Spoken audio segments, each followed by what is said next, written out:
Well, we're going to start in a broad place, and that won't surprise you because we always do. But we want to take this opportunity.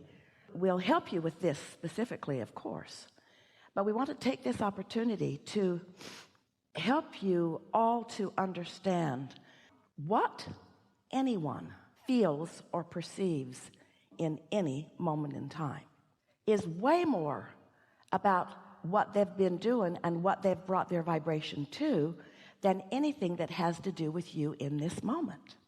So we want you to consider this just as a really good basis, not just for this question, but for this day. And then we'll go back and walk through this.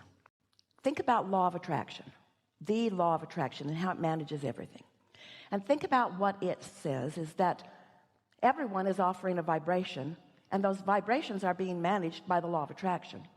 And as the law of attraction is managing all of it, that means that nothing can come to you that is not vibrationally active within you, which means as you get a response from someone that isn't pleasing, your awareness of that is active in your vibration. So it's hard for you to get anything else. And it feels to you like if they would just do something different, you would feel better, while we keep saying if you would do something different, you would feel better.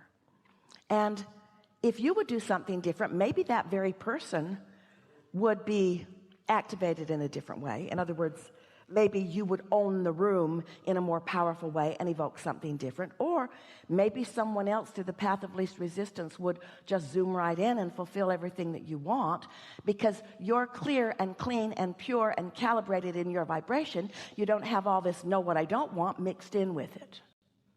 So now think about the law of attraction and see yourself as someone who's decided. And so your vibration is clear and you are calibrated to your inner being.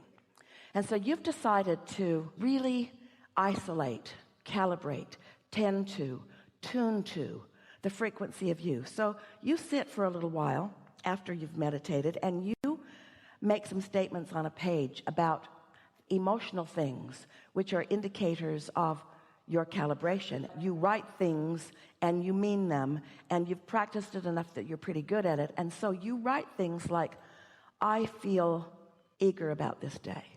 I feel frisky about this day. I feel blessed in this day.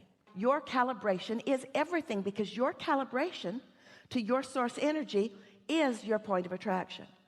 So I feel blessed, and I feel eager, and I feel expansive, and I feel ready, and I feel open, and I feel full of myself, and I feel fun, and I feel strong, and I feel intuitive, and I feel flexible, and I feel eager, and I feel balanced.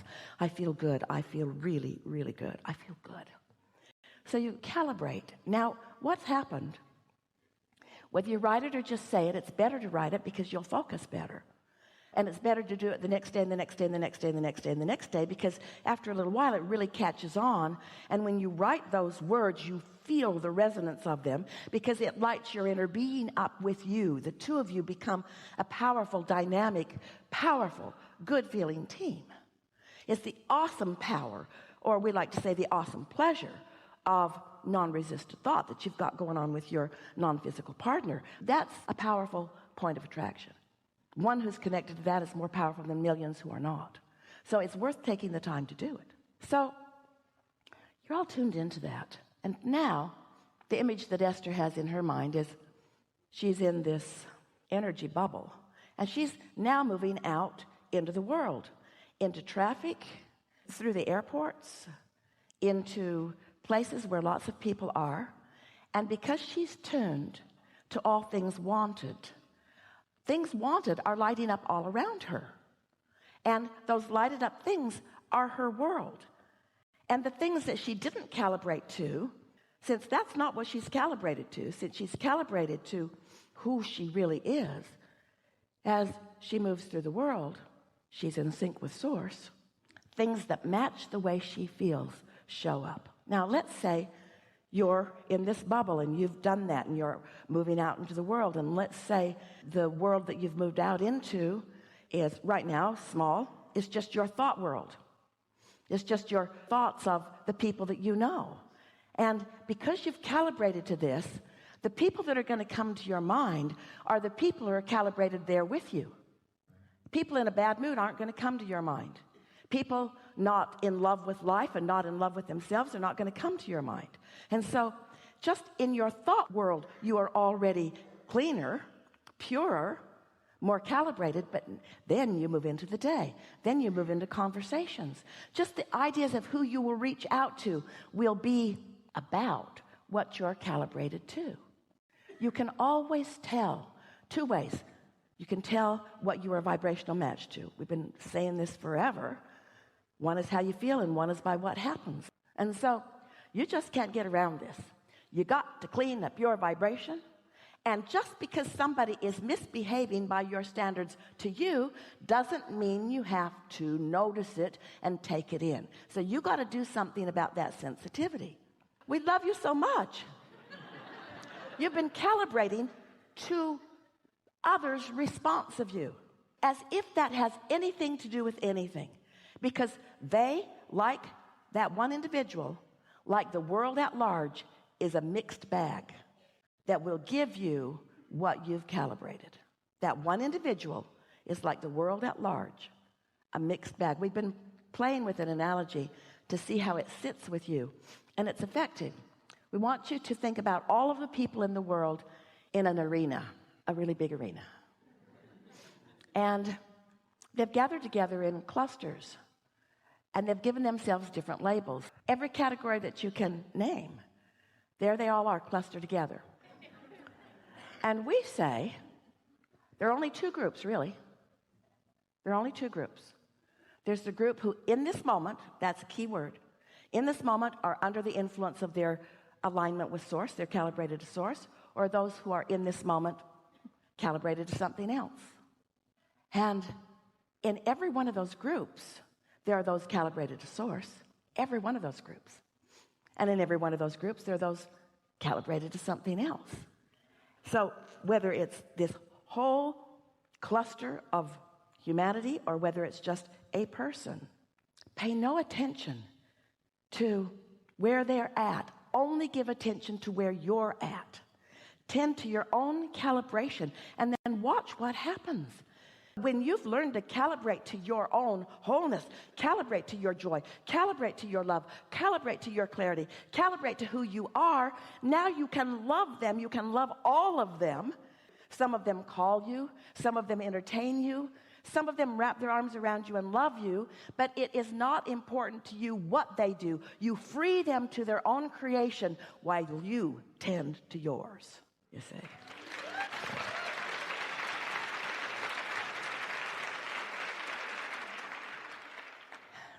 In the beginning, it's easier to change the subject altogether. Something about this person is active in lots of ways with what matters to you. And we want to say to you, the calibration between the two of you is not that far off. It's just that he doesn't like you. That's not what it is. That's not what it is. It's that things that he doesn't like about himself are the same things that you don't like about yourself, and they're active in both of you, and they are acting as aversion points. Good to know. Even in your dislike of each other, law of attraction is working. You see? And so we would encourage you to always just step back to the basis of what you know and decide that you're going to calibrate. Esther had an experience in the last few days that just knocked her over because what someone thought wasn't what she thought, and it was about her. And how could that possibly be? How could that possibly be? How could you not think the same thing that I think about me? How could you not? How could you not? After a little while, though, because you know what you know and you felt how you felt and you know who you really are, then you ask yourself the question. So Esther sat to write her segment intending. That's where she calibrates. And she just asked herself the question. And then she thought, wait a minute. Just wait a minute. Really? I've been calibrating for months in my book. Look at my world. I'm going to let that be the basis of this stupid stuff?